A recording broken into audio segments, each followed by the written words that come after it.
will be 6, 7, and 8 minutes. The other two will be 5 to 7. Our first speaker is Chris Guld, working on the storytelling manual, project number 2. Let's get personal. And she's going to tell us that I love diving as long as I don't die. I love diving as long as I don't die. Chris Guld, take it away. Mr. Toastmaster and fellow Toastmasters. I want to make sure I'm seeing our timer. Okay. The ocean, or more specifically, underneath the surface of the ocean, can be a very relaxing, meditative place, except when it's not. To this day, and I've been a diver for 35 years, when I first jump in the water, I have to kind of spin around. I freak out a little bit. I need to see what's below me, what's all around me. I look down and spin around.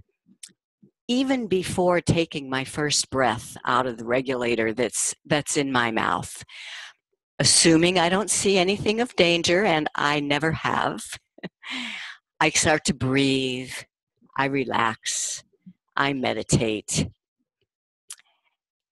This time, it was a night dive. I was on a liveaboard trip. Liveaboard means that you are staying on the boat for a whole week. So you sleep, you eat, you dive, you eat, you dive, you sleep, and then you do it all over again. That's a liveaboard dive trip, and it is wonderful. I was with my mother. She's my main dive buddy. This was before I met Jim, my husband and main dive buddy now. And she was sitting this one out. It was a group of advanced divers, so we didn't have to buddy up. We were just all going on a group dive. And I, too, am not a fan of night dives. To me, a night dive is the same as a day dive, but you can't see. So why bother? Well, there is one reason, and that's because you see some really interesting critters at night. I especially love watching octopus, and they come out at night. Now, you do have a light, but when you shine your light, all you're seeing is what's right in front of the light. You don't see anywhere around you, so it's kind of a narrow focus.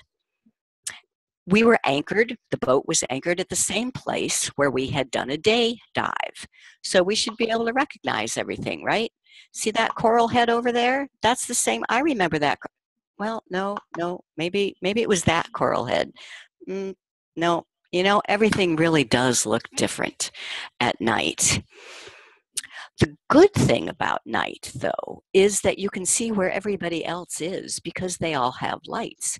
Even if they're not shining their lights, we have a chemical light called a silum stick that's tied to the back of your tank. So everybody is visible by the lights, even the boat. You might be far away, but you can still see the lights that are shining down from the boat. You can see in the distance, and you know which way to go to head back. In day dives, you have no such indication. You have to rely on your memory of the lay of the land. So I was relaxed into the dive, just shining my light under every ledge and around every coral head, looking for some critters. I didn't see any octopus. I'm bummed by that because octopus are so cool.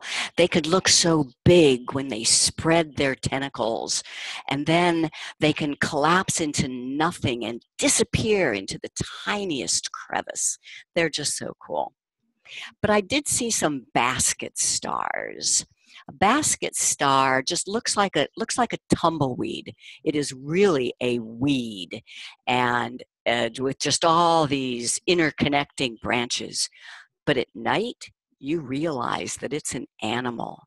Those branches spread out and they start walking. So a night dive can be cool. I was relaxed, breathing in, breathing out. And then I take a look at my gauges. Time to head back to the boat. I am not really a fan of boat dives. I don't like to swim against the current if there is a current, So I see where the boat is. I start kicking my fins, but I'm not getting anywhere. I kick a little harder.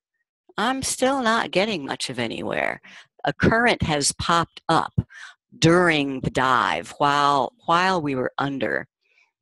I hate swimming against the current. I'm a go with the flow kind of gal. I much prefer drift dives. That's where you get to go with the current and it's the boat's job to pick you up.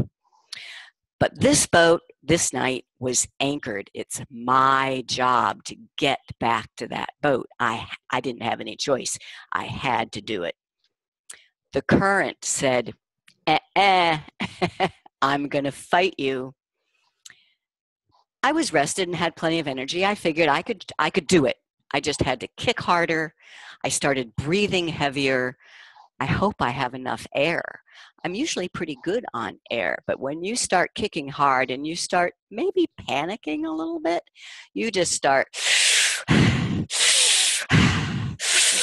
sucking down that air. I'm kicking. I'm still not getting very far.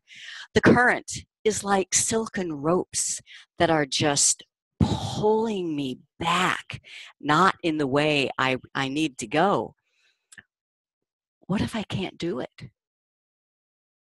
What if the current keeps taking me farther away from the boat? What if I run out of air? What if my light runs out of battery and I can't see? What if I die out here? I kick harder. This can't happen. I gulp the air. I am starting to make progress. I look up and I see a light. That's the light that's on the line. They threw out a line from the back of the boat called the tag line, and they put one of those Siloam sticks on it so you can see it. As long as I can reach that rope, I can then start pulling myself in. I can breathe again.